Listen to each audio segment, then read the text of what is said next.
महाभारत पर जितना अधिक हम चर्चा करते जा रहे हैं, उतने अधिक उन पर प्रतिक्रियाएं आ रही हैं और दुर्भाग्य है कि ऐसे लोग प्रतिक्रिया कर रहे हैं जो महाभारत को जिन्होंने देखा भी नहीं है, और उनका मत है कि मैं महाभारत का गलत या अनुचित अर्थ कर रहा हूं। महासती द्रौपदी जी के संदर्भ में, युधिष्ठिर आदि के संदर्भ में उनकी चर्चाएं थोड़ी मतिभ्रम करने वाली है।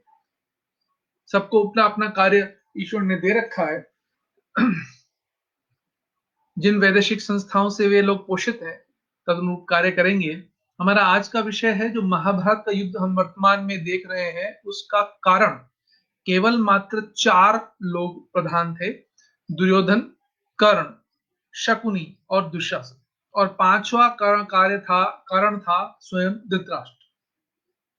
उद्योग पर्व के अध्याय संख्या 95 में भगवान श्री कृष्ण कौरव सभा में जाकर एक बहुत अच्छा वक्तव्य देते हुए धृतराष्ट्र को ये समझाते हैं कि आप गलत कर रहे हो, आप अनुचित कर रहे हो, आप धर्म के विरुद्ध कार्य कर रहे हो, और आपके द्वारा किया जाने वाला कार्य जब परिणाम पर आएगा तो मानवों की बहुत अधिक हानि होगी, और भविष्य में इतिहास आपको धर्म के विरुद्ध कार्य करने वाले राजा के रूप में जानेगा। इतना तक स्पष्ट कह दिया। और उसके बाद एक महाभारत में 95 अध्याय से लेकर के 130वें अध्याय तक कुल 35 अध्याय भगवान श्री कृष्ण की लीला का वर्णन प्राप्त होता है। और 130वें अध्याय से पुनः इस पर चर्चा होती है उद्योग पर्व की, कि भगवान के इन विचारों पे धृतराष्ट्र कहते हैं कि मैं सहमत हूं आपसे, परंतु मैं अपने पुत्र के आगे विवश।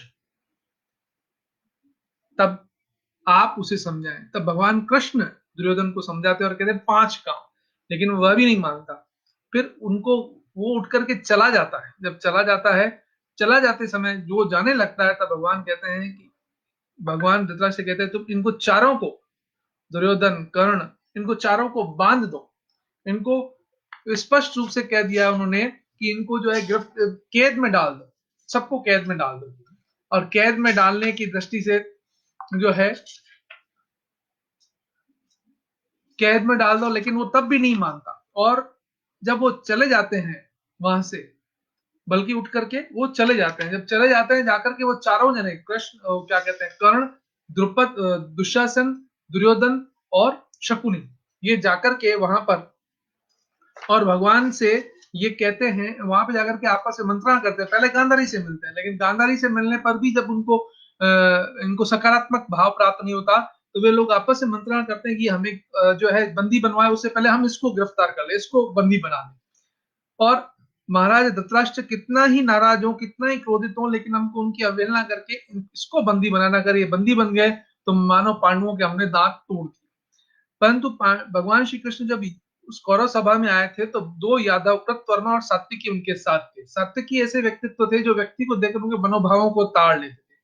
जब ये चारों उस राजसभा से बाहर निकले तो सात्विकी इनके पीछे गए, और जब इनको आते हुए देखा तो इनके भावों को ताड़ लिया, और तत्काल जाकर के उन्होंने भगवान कृष्ण को इस संदर्भ में सूचना दी। कृतवर्मा को कहा तुम सेना तैयार रखो और कवच पहन लो, मैं भी धारण करता हूँ। और पुनः वापस कौरव सभा में जाकर के उन्होंने पहले ही इस बात को उद्घाटित कर लिया कि उनको गिरफ्तार करने के लिए, उनको बंदी बनाने के लिए आ रहे हैं भगवान कृष्ण। जब ऐसा हुआ तो धृतराष्ट्र ने क्रोधित होकर दुर्योधन को डांट लगाई है वहां पर कि तुम किसको बंदी बनाने जा रहे हो? जिसने पूतना को मारा, जिसने शकटासुर को मारा, जिसने कंस को मारा, जिन्हें ऐसे करके सारी उनकी जो विरुद्धावली एक प्रशंसा में उन्होंने प्रस्तुत की धृतराष्ट्र ने, लेकिन दुर्योधन नहीं माना। तब भगवान कृष्ण ने उनको, दुर्योधन को एक तरह से डांट लगाई और कहा तुम किसको जो है बंदी बनाने हो? मुझे। और फिर इसके बाद भगवान श्री कृष्ण ने जो कहा है, वाक्य में स्पष्ट रूप से यहाँ सबके सामने कह दूं, केशव ने उच्च स्वर से अट्टहास करने लगे। हंसते समय उन महात्मा श्री कृष्ण के श्री अंगों में स्थित विद्युत की समान कांति वाले और अंगूठे के बराबर छोटे छोटे शरीर वाले देवता आग की तरह लपटे छोड़ने लगे। उनके ललाट में ब्रह्मा, वक्षस्थल में रुद्रदेव, समस्त लोकपाल, उनकी भुजाओं में मुख से अग्नि की लपटें निकलने लगी। आदित्य, साध्य, वसु, दोनों अश्विनी कुमार, इंद्रसेन, मरुद्गण, विश्वदेव, यक्ष, गंधर्व, नाग और राक्षस भी उनके विभिन्न अंगों में प्रकट हुए। उनकी दोनों भुजाओं में बलराम और अर्जुन का प्रादुर्भाव हुआ। दाहिनी भुजा में धनुर्धर अर्जुन और बाई में हलधर थे।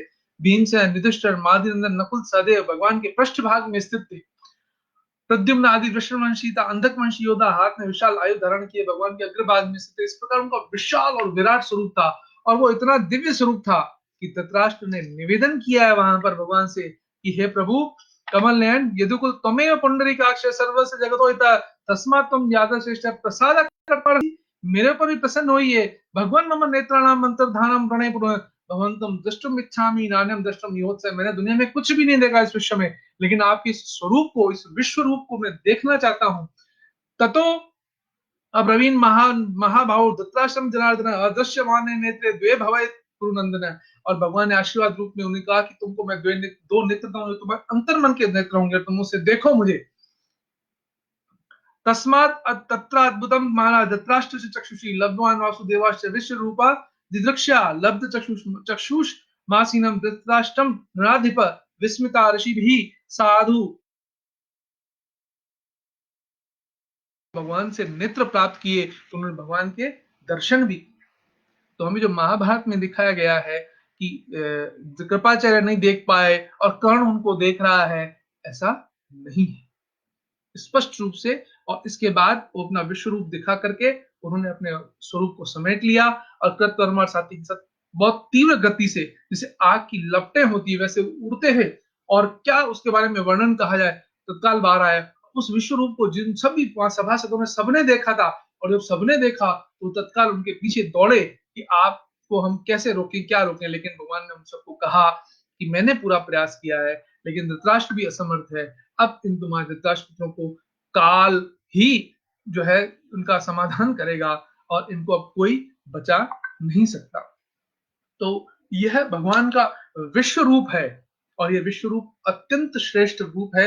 इसको भगवान श्री कृष्ण ने देखा है, भगवान श्री कृष्ण सबको दिखाया है और वहां के सभी सभा में देखा है। एक मित्र ने यह प्रश्न किया था कि कृपाचार्य क्यों नहीं देख पाया, बस तुम्हारी सभा में उत्पन्न सभी ने देखा है। ऐसा नहीं है कि कृपाचार्य नहीं देख पाया, कर्ण देख पाया, जबकि मूल महाभारत में इन चारों को ही कहा है कि चारों ही उद्देश्य करके भगवान कृष्ण को बंदी बनाने के लिए गए थे और तो भगवान ने क्रोध में विश्व रूप दिखाया है। और स्वयं धृतराष्ट्र ने उनसे कृपा के रूप में प्रार्थना करके दिव्य नेत्र प्राप्त करके भगवान को उस विश्व रूप के दर्शन किए। जय श्री कृष्ण।